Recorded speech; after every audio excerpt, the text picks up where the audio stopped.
कोई हमारी जान भी ले ले तो हमको हमारे आचार्य परमेष्ठी से जुदा नहीं कर सकता। किसी कीमत में ये बिकने वाले लोग नहीं हैं, प्यादे हैं, जबरदस्त हैं।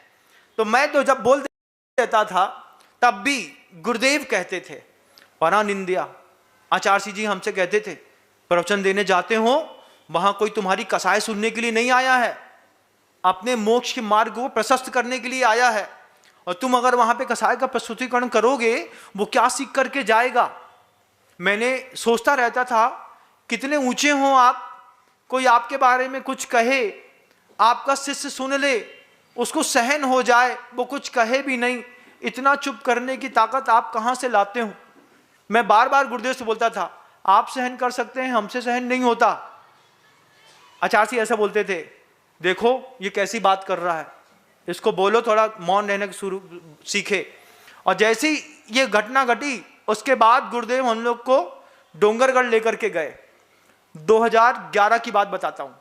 और 11 में डोंगरगढ़ ले जा करके आचार्य जी ने जब चातुर्मास की स्थापना कर रहे थे, हम लोग हाथ में पुस्तक थी और पुस्तक हाथ में लेकर के आचार्य जी ने सबको रोक लिया और रोक करके कहते हैं आचार्य दादा गुरु के उपदेश आदेश से ये चातुर्मास तो हो रहा है, लेकिन ये चातुर्मास तभी होगा जब आप लोग मेरी बात मानेंगे।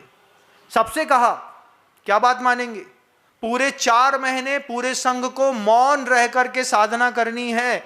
आप संकल्प करें तो चातुर्मास की स्थापना करूं, नहीं तो आप अपनी चातुर्मास स्थापना कहीं भी कर सकते हैं।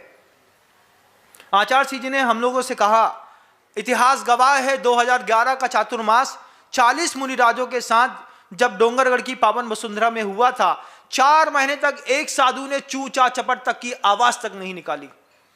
गुरुदेव ने कह दिया ये अनुशासन के साथ परानिंद्या।